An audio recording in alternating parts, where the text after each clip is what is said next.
राज सिंहासन दिया जाता है। पांडव पर्वतों की तरफ चले जाते हैं राजा परीक्षित को राज्य सौंप करके। कई वर्षों तक राजा परीक्षित राज्य का पालन पोषण करते हैं। अब एक बार खजाने की सफाई हुई यार बामनी ओए तो उसमें से एक मुकुट निकला। बामनी बहुत कीमती मुकुट था। हीरे सोने चांदी से जड़ा हुआ था। वो किसका मुकुट था भैया?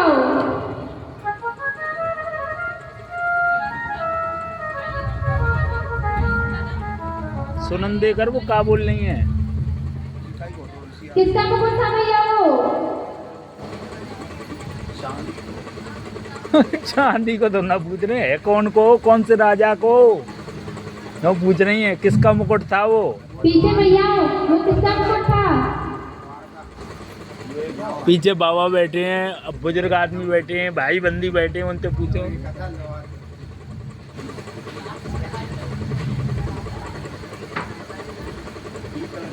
जरा बता दो भैया।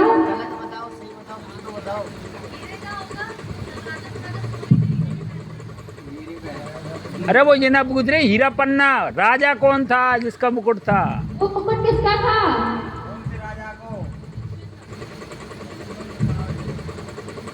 वो जरासंध का मुकुट था। जरासंध कौन था भैया?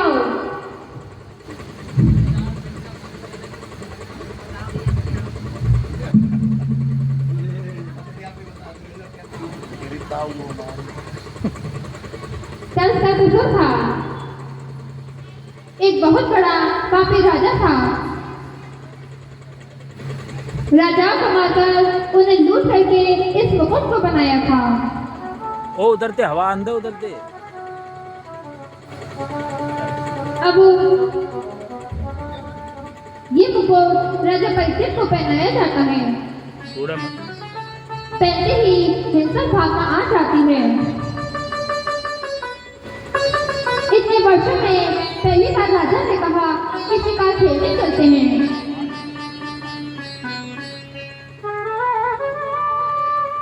अब जाते हैं तो रास्ते में देखा एक शूद्र बैल और एक गाय। इधर आ। उस बैल को जोर जोर से लाठी से दिखाइयो मार मत। रहा है। नीचे गौ माता पड़ी हुई है, उन्हें हर थोड़ी देर में ठोकर मार रहा है। तो राजा ने देखा कि मेरे राज्य में ऐसी क्रूरता का कार्य कौन कर रहा है।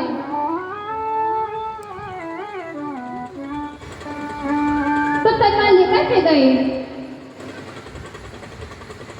और उससे पूछा तुम कौन हो? तो वो कहता है मैं कलयुग हूँ। शिवरंजनी भैया शिवरंजनी। तो उसने कहा कि ये जो बैल है वो कौन है? तो ये जो बैल है वो धर्म है और कलयुग में धर्म केवल दान से होगा।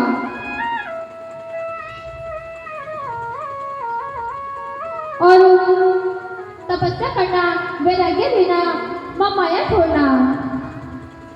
एक सुपारी को छूटती नहीं किसी से, मोह माया को दूर की बात है।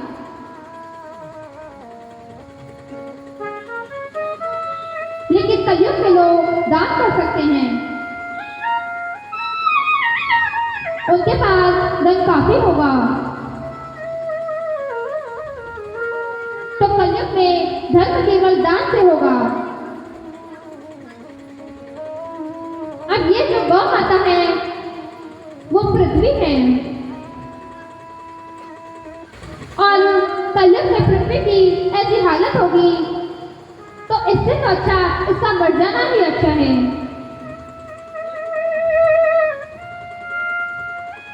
अब कलयुग बोला कि मुझ में लाख गुण हैं, लेकिन एक ऐसा गुण है जो किसी युग में नहीं था कि कलयुग केवल नाम आधारा, केवल नाम लेने से जीव का कल्याण हो जाएगा, उसे भगवान की प्राप्ति हो जाएगी। और युगों में आपको वर्षों तक तपस्या करनी पड़ती थी, तब भी कोई पक्का नहीं कि भगवान के दर्शन होंगे कि नहीं। और इसमें केवल नाम लेने से ही भगवान के दर्शन हो जाएंगे। तो राजा ने कहा कि ये तो बहुत अच्छा गुण है। कलयुग बोला कि पूरा राज्य तो जीत लिया आपने, मैं कहाँ जाऊं? तो राजा ने कहा तुम वहां जाओ जहां मदिरा पान होता है, जहां चोरियां होती हैं, जहां डकैतियां होती हैं, जहां गलत स्त्री के साथ संग होता है, तुम वहां जाओ। कलयुग मन ही मन में कह रहा है कि ये सब प्लॉट तो मैंने पहले से ही बुक करके रखे हैं।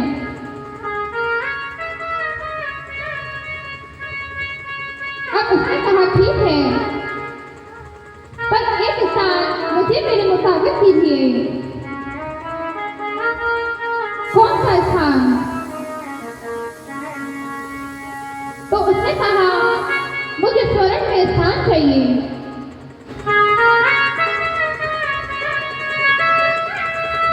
अब राजा ने कहा ठीक है, पर तुम मुझे वचन दो कि 5000 वर्षों तक तुम अपना सर नहीं दिखाओगे।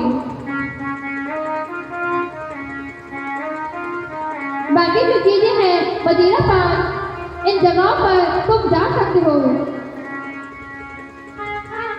पर 5000 वर्षों तक तुम अपना सर नहीं दिखाओगे।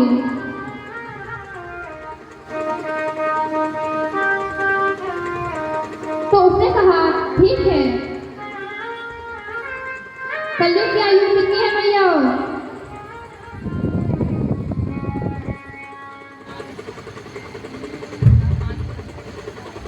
कितनी आयु है कलयुग की?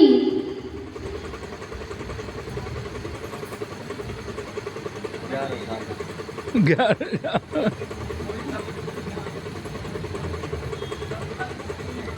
सब कलयुग की आयु है सबरी। सतयुग की आयु ही नहीं, त्रेता की नहीं, द्वापर की नहीं, सब कलयुग की आयु है। 4,32,000 ये कलयुग की आयु है। 5,000 वर्ष तो राजा परीक्षित ने मांग लिए, तब तक तो उसका कोई असर नहीं हुआ था।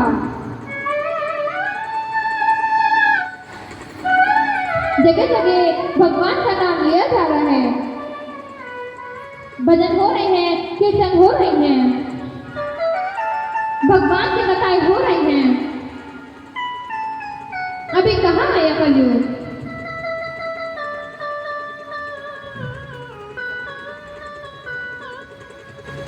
अब राजा ने कहा ठीक है, मैं तुम्हें स्वर्ण में स्थान देता हूँ। अब राजा भूल गए कि उन्होंने खुद सोने का मुकुट पहन रखा है, तो कलयुग प्रवेश कर गया। अब राजा जाते हैं तो रास्ता भटक जाते हैं। राजा को बहुत जोर से प्यास लगी थी, तो इधर उधर देखते हैं तो उन्हें थोड़ी सी दूर पर एक कुटिया दिखाई देती है। उस कुटिया में एक ऋषि तपस्या कर रहे थे, शमी ऋषि। वो तपस्या में थे, समाधि में थे। उन्हें नहीं पता कि कौन क्या कर रहा है, कौन आ रहा जा रहा है। वो तपस्या में है, समाधि में है। राजा आते हैं और 2-3 बार बोलते हैं, मुझे जल दीजिए, मुझे जल दीजिए, पर वो नहीं सुन पा रहे। तो क्रोध में आकर राजा ने देखा कि नीचे एक मरा हुआ सर्प खड़ा था। उस सर्प को उठाया और स्वामी ऋषि के गले में डाल दिया और वहां से चले गए। अब इस दृश्य को स्वामी ऋषि के शिष्य ने देख लिया, तो जाकर के स्वामी ऋषि के पुत्र से कह दिया कि दिखने में तो कोई राजा जैसा लग रहा था और उसने तुम्हारे पिताजी के साथ ऐसा ऐसा किया है।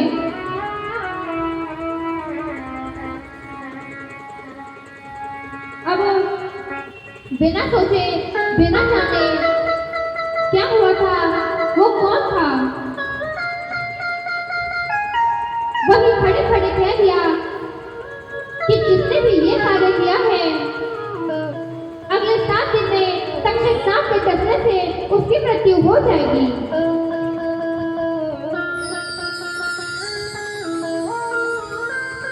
अब जैसे ही स्वामी ऋषि तपस्या से उठते हैं तो उन्हें ये बात बताई जाती है।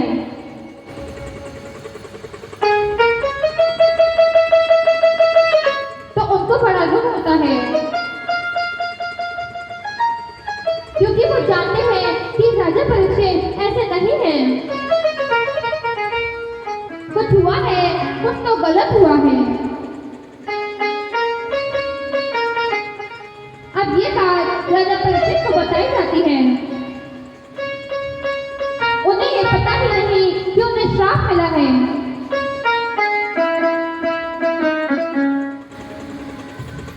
अब राजा परीक्षित सब कुछ छोड़ करके वन की ओर चले जाते हैं। सनियावाद वहां पर सभी ढोलक वाले विचार कर रहे हैं ढोलक वाले लूप पे गाएगा कि इनका कल्याण कैसे हो। तो वहीं पर सुखदेव जी का आना हुआ। सुखदेव जी से प्रार्थना की जाती है कि आप इन्हें श्रीमद् भागवत सप्ताह सुनाइए। तो सुखदेव जी मान जाते हैं और आगे परीक्षित को कथा सुनाने